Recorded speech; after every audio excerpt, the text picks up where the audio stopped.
শেখ হাসিনাকে ফেরত চাওয়া নিয়ে যা জানালেন প্রধান উপদেষ্টার প্রেস সচিব। জানাবো হাসিনার আমলে লোপাট হওয়া সম্পদ উদ্ধারের তাগিদ তারেক রহমানের। যাদের স্যানিটেশন ব্যবস্থা ৭% তাদের আবার কিসের অহংকার, প্রশ্ন রিজভির। এবং সর্বশেষ জানাবো ভারতে যেভাবে বাংলাদেশে ভারত বিদ্বেষ বাড়িয়ে তুলছে।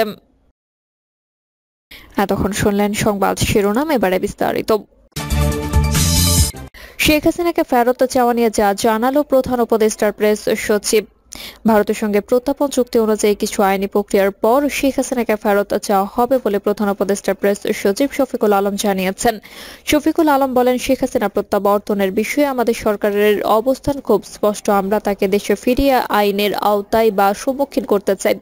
যে গণহত্যা হলো জুলাই আগস্টে, যে 2000 বা 1500 মানুষকে হত্যা করা হলো, এর নির্দেশদাতা তো তিনি বলেন, এর আগে যত গুম হয়েছে তিনি তো সরকার প্রধান ছিলেন। প্রতি বছর $16 বিলিয়ন করে পাচার হয়েছে, যা দেশের জনগণের টাকা।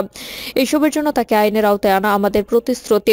শফিকুল আলম আরো বলেন, শেখ হাসিনাকে ভারত থেকে ফিরিয়ে আনতে যেহেতু ভারতের সঙ্গে আমাদের একটা প্রত্যাপন চুক্তি আছে, সেই চুক্তি অনুযায়ী কিছু আইনি প্রক্রিয়া সম্পন্ন করে প্রত্যাপনের জন্য চাওয়া যায়।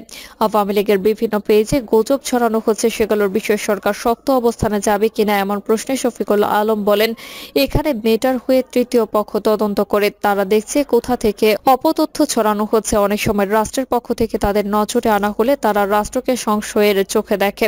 আগে সরকার ভালো ইউটিউবার, ফেসবুক ভালো মন্তব্যকারী যাদের ফলোয়ার রয়েছে তাদের বিরুদ্ধেও অ্যাকশনে যেত, পেজ রিমুভের চেষ্টা করত। মেটার কাছে ট্রাস্টের বিষয় আছে, তাই আমরা চাইবো ফেক নিউজ তারা রিমুভ করবে। হাসিনার আমলে লোপাট হওয়া সম্পদ উদ্ধারের তাগিদ তারেক রহমানের। দেশের অর্থনীতির বর্তমান চিত্র এবং গত 15 বছরে আওয়ামী লীগ শাসন আমলে দুর্নীতির বিষয়ে স্বচ্ছ ধারণা পেতে শ্বেতপত্র প্রণয়ন কমিটি গঠন করেছিল অন্তর্বর্তী সরকার। সেই কমিটির প্রতিবেদনে উঠে এসেছে হাসিনা সরকারের আমলে দুর্নীতি আর যথেচ্ছাচারের ভয়াবহ চিত্র। দুর্নীতিবাজদের বিরুদ্ধে কার্যকরী ব্যবস্থা নিতে অন্তর্বর্তী সরকারের প্রতি আহ্বান জানিয়েছেন বিএনপির ভারপ্রাপ্ত চেয়ারম্যান তারেক রহমান। একই সঙ্গে আওয়ামী লীগ সরকারের লোপাটকৃত অর্থ দ্রুত ফেরানোর বিষয়েও তাগিদ দিয়েছেন তিনি। এক পোস্টে তারেক রহমান বলেছেন, শ্বেতপত্র প্রণয়ন কমিটির প্রতিবেদনে হাসিনা সরকারের আমলে অভূতপূর্ব দুর্নীতির চিত্র উঠে এসেছে। এতে দেশের অর্থনীতির দৈন্য দশা ফুটে উঠেছে। হাসিনা সরকার যে চোরতন্ত্র কায়েম করেছিল, এই প্রতিবেদনে সেটাই পরিষ্কার হয়েছে। শ্বেতপত্র প্রণয়ন কমিটির প্রতিবেদনে উঠে আসা গুরুত্বপূর্ণ কিছু তথ্য উল্লেখ করে বিএনপি শীর্ষ নেতা লিখেছেন, গত 15 বছরে প্রায় $240 বিলিয়ন পাচার করা হয়েছে। 29টি বড় মাপের উন্নয়ন প্রকল্পের নামে $8 বিলিয়ন লোপাট করা হয়েছে। কুইক রেন্টাল প্রকল্প, যেগুলোকে অবকাঠামোগত সমস্যার সমাধান হিসেবে তুলে উপস্থাপন করা হয়েছিল, সেই সব আসলে জনগণকে জিম্মি করে দ্রুত পকেট ভারী করার পন্থা ছাড়া আর কিছুই নয়। পোস্টের রাষ্ট্র সংস্কারে বিএনপির 100 দফার কথা তুলে ধরে তারেক রহমান বলেছেন, সংস্কার প্রস্তাবে 13তম দফায় কার্যকরী দুর্নীতি দমন কমিশন গঠনের কথা বলা হয়েছে। এটা করা গেলে জনগণের অর্থের যথেচ্ছ ব্যবহার ঠেকানোর পাশাপাশি জবাবদিহিতাও তৈরি হবে। এছাড়া দেশের অর্থনীতি সব বেধি সারিয়ে তুলতে বিএনপি সংস্কার প্রস্তাবের 15তম দফার কথা উল্লেখ করেছেন তিনি। সে দফায় বিএনপির অর্থনৈতিক সংস্কার কমিশন গঠনের কথা বলেছেন। অর্থনৈতিক ব্যবস্থাপনায় স্বচ্ছতা আনতে এবং দুর্নীতির রুখতে এই কমিশন কার্যকরী ভূমিকা রাখবে বলে মনে করেন তিনি। এদিকে শ্বেতপত্র প্রণয়ন কমিটির প্রতিবেদনে উঠে আসা তথ্যের ভিত্তিতে দ্রুত ব্যবস্থা নিতে অন্তর্বর্তী সরকারের প্রতি আহ্বান জানিয়েছেন তারেক রহমান। দ্রুত লোপাটকৃত অর্থ উদ্ধার করে দায়ীদের বিচারের আওতায় আনার তাগিদ দিয়েছেন তিনি। যাদের স্যানিটেশন ব্যবস্থা 7% তাদের আবার কিসের অহংকার, প্রশ্ন রিজভির। বিএনপি সিনিয়র যুগ্ম মহাসচিব অ্যাডভোকেট রুহুল কবির রিজভী বলেছেন, বাংলাদেশে শতকরা 100% উন্নত স্যানিটেশন সিস্টেম। কেউ বাস জানে যায় না, কেউ রেল লাইনের ধারে টয়লেট সারে না। আর আপনি যদি কলকাতা থেকে দিল্লি যান তাহলে দেখবেন রেল লাইনের ধারে কি অদ্ভুত ব্যাপার। যেভাবে ভারতের মাত্র 7% স্যানিটেশন ব্যবস্থা রয়েছে, সেখানে তারা আবার কিসের অহংকার করে। রিজভী বলেন, মানুষ ভারতে যায় চিকিৎসা চিকিৎসা করানোর জন্য এবং টুকটাক কেনাকাটা করার জন্য। এটি এই কারণেই যে ভারত একটি বড় পর্যটন সমৃদ্ধ দেশ। আপনারা কি মনে করেছেন বাংলাদেশ হাসপাতাল নেই? আপনারা বিদেশে যেসব জায়গা থেকে পড়াশোনা করে এসেছেন, আমাদের চিকিৎসকরাও সেখান থেকে পড়াশোনা করেছে। চিকিৎসকেরা কোনো অভাব নেই। সরকারি বেসরকারি মিলিয়ে বাংলাদেশ মেডিকেল কলেজের সংখ্যা অসংখ্য। তিনি বলেন, তাদের আচরণ এমন পর্যায়ে পৌঁছেছে তারা চট্টগ্রামকে ভারতের অংশ বলে দাবি করবে বলে মনে বলেছে। আমরা তারুণ্যের শক্তি নিয়ে এটাই বলবো, ঠিক আছে, তোমরা যদি চট্টগ্রাম দাবি করতে পারো তাহলে আমরাও দাবি করবো আমাদের নবাব সিরাজউদ্দৌলার বাংলা বিহার উড়িষ্যা ফেরত দাও আমাদেরকে। এইসব ফাঁকা আওয়াজ দিয়ে কিছু হবে না। তিনি আরো বলেন, আমাদের সম্পদকে রক্ষা করার জন্য আকাশ পাতাল ভূমি প্রত্যেকটা জায়গায় আমাদের যে শক্তি, আমাদের যে সশস্ত্র বাহিনীর যে শক্তি, সেই শক্তি কিন্তু কম নয়। 18 কোটি মানুষের দেশে আমাদের বাংলাদেশে আমরা প্রত্যেকটা দিক থেকে দিল্লির আগ্রাসন প্রতিহত করতে প্রস্তুত আছি। ভারত ভয়ঙ্কর রকমের সাম্প্রদায়িক উল্লেখ করে তিনি আরো বলেন, ঘৃণা, প্রতিহিংসা এবং ভিন্ন ধর্মের প্রতি অবজ্ঞা ছাড়া ওদের আর কোনো রাজনীতি নেই। ওদের রাজনীতি শেষ হয়ে গেছে। একমাত্র দিল্লির আশীর্বাদে শেখ হাসিনা 15 বছর ক্ষমতায় টিকে থাকতে পেরেছে। ভারত বাংলাদেশের মানুষকে পছন্দ করে না। বাংলাদেশের স্বাধীনতা সার্বভৌমত্বকে তারা সহ্য করে না। তারা হাসিনাকে সমর্থন করে। তারা হাসিনাকে বাঁচানোর জন্য যেসব কাজ করেছে সেগুলো পৃথিবীর ইতিহাসে এবং রাষ্ট্রবিজ্ঞানের ভাষায় আগ্রাসন ছাড়া অন্য কিছু নয়। তবে সব ধরনের ষড়যন্ত্র সম্মিলিতভাবে প্রতিহত করা হবে বলে মন্তব্য করেন তিনি।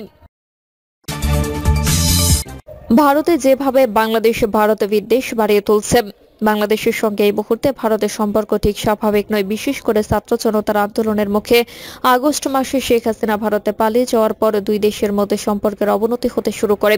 ভারতের আচরণ দেখে মনে হচ্ছে যে হাসিনার ক্ষমতাচ্যুতি ও পালিয়ে যাওয়ার বিষয়টি তারা কোনোভাবেই মানতে পারছে না।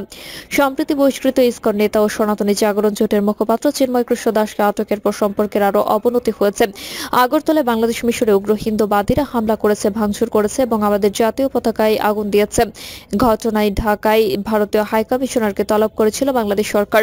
স্বভাবতই ভারতীয় উগ্রপন্থীদের এই ধরনের আচরণ বাংলাদেশিদের আহত করেছে, তাদের অনুভূতিতে আঘাত করেছে। এর আগে কলকাতা উপ হাইকমিশনের সামনে বিক্ষোভ হামলার চেষ্টা করেছিল একদল ভারতীয়। ওই ঘটনার পর ভারতীয় কর্তৃপক্ষের যথাযথ নিরাপত্তা ব্যবস্থা গ্রহণ করা উচিত ছিল। যদিও আগরতলায় হামলার পর ভারত দুঃখ প্রকাশ করেছে এবং নিরাপত্তা কর্মীদের বিরুদ্ধে ব্যবস্থা গ্রহণ করেছে, কিন্তু গত 5 আগস্টের পর শেখ হাসিনা ভারতের আচরণ কখনোই বন্ধুসুলভ মনে হয়নি। প্রতিবেশী হিসেবে ভারত একচেটিয়া আওয়ামী লীগকে সমর্থন করে যাচ্ছে। এটা দেশের সাধারণ মানুষকে ক্রমে ভারত বিরোধী করে তুলেছে। ভারতকে বুঝতে হবে যে জুলাই বিপ্লব কোনো রাজনৈতিক দল বা গোষ্ঠীর ছিল না, এটি ছিল গণমানুষের আন্দোলন। আন্দোলনে বিএনপি, জামাত, ইসলামপন্থী, বামপন্থীদের অংশগ্রহণ থাকলেও এটি একটি গণচিত্র ধারণ করেছিল এবং এই গণ আন্দোলনের মুখে স্বৈরাচারী শাসক শেখ হাসিনা পালিয়ে যেতে বাধ্য হন। হাসিনাকে আশ্রয় দিয়ে ভারত দেশের মানুষকে বিরাগভাজন হয়েছে। দেশের মানুষ ক্ষুব্ধ হলেও প্রথম দিকে ভারত বিরোধী তেমন কোনো প্রকাশ্য প্রতিক্রিয়া দেখায়নি। চিন্ময় কৃষ্ণ দাসকে আটকের পর ভারতীয়দের অনুন্ত্রিয়ত আচরণের প্রতিক্রিয়া ভারতীয় জাতীয় পতাকার অবমাননা করা হয় একটি শিক্ষা প্রতিষ্ঠানে। তবে শুরুটা হয়েছিল ভারতের দিক থেকে। শেখ হাসিনা দিল্লিতে বসে নিরন্তর হুমকি দিয়ে যাচ্ছেন। একবার চট করে দেশে ঢোকার কথা বলছেন, আবার তালিকা করে ধরে ধরে শায়েস্তা করার হুমকি দিয়েছেন। সর্বশেষ নিউ ইয়র্কের সভায় ভিডিও ভাষণে বলেছেন, প্রধান উপদেষ্টা ডক্টর ইউনূসের পরিকল্পনাতেই গণহত্যা হয়েছে। আশ্রয় দেওয়ার পর ভারত এখন নির্বিঘ্নে শেখ হাসিনাকে এসব কথা বলতে দিয়ে এ দেশের মানুষকে আরো খেপিয়ে তুলেছে। ভারতের এক শ্রেণীর গণমাধ্যমে বাংলাদেশে নিয়ে ক্রমাগত অপতথ্য ছড়ানো হচ্ছে। এসবের বিরুদ্ধে ভারত ও সরকারের কোনো ব্যবস্থা গ্রহণ করেনি। ভারতীয় রাজনীতিবিদেরা বাংলাদেশ সম্পর্কে নানা সময় এমন সব কথা বলেছেন যা গ্রহণযোগ্য নয়।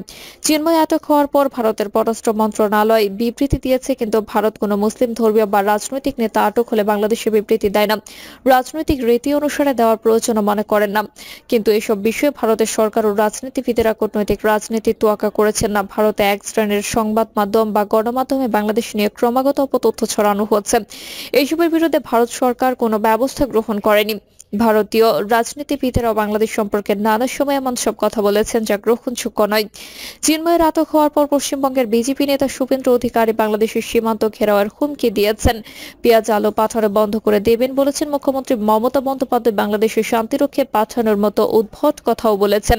ভারতের এক শ্রেণীর গণমাধ্যম ও রাজনীতিবিদদের আচরণে মনে হচ্ছে তারা রাগে ফুঁসছেন। শেখ হাসিনাকে ক্ষমতা থেকে বিতাড়িত করাই কি তাদের রাগের কারণ হতে পারে? শেখ হাসিনা ভারতকে উজাড় করে দিয়েছিলেন, এখন তিনি পালিয়ে যাওয়াই ভারতের স্বার্থে আঘাত লেগেছে, কিন্তু একটি স্বাধীন সার্বভৌম দেশের অভ্যন্তরীণ বিষয় নিয়ে ভারতের সংযত আচরণ করা উচিত ছিল। চিন্ময় আটক হওয়ার পর ভারতের পররাষ্ট্র মন্ত্রণালয় বিবৃতি দিয়েছেন, কিন্তু ভারতে কোনো মুসলিম ধর্মীয় বা রাজনৈতিক নেতা আটক হলে বাংলাদেশ বিবৃতি দেয় না, কূটনৈতিক রীতি অনুসারে দেওয়া প্রয়োজনও মনে করে না। কিন্তু এইসব বিষয়ে ভারতের সরকার ও রাজনীতিবিদেরা কূটনৈতিক রীতিনীতির তোয়াক্কা করছেন না, যেসব কারণে মূলত বাংলাদেশের মানুষের মধ্যে ভারত সরকারের প্রতি বিদ্বেষ বাড়ছে। এটা ভারতীয় রাজনীতিবিদ ও দায়িত্বশীল ব্যক্তিদের আচরণের কারণেই হচ্ছে। এখান থেকে ভারতকে বেরিয়ে আসতে হবে। আওয়ামী লীগ নয়, বাংলাদেশের মানুষকে আস্থায় নিতে হবে ভারতকে, সাধারণ মানুষের মনোভাব বুঝতে হবে ভারতকে। প্রিয় দর্শক, এই ছিল এখনকার সর্বশেষ সংবাদ। আপনি সব সংবাদ পেতে চ্যানেলটি সাবস্ক্রাইব করে বেল আইকনটি ক্লিক করে রাখুন।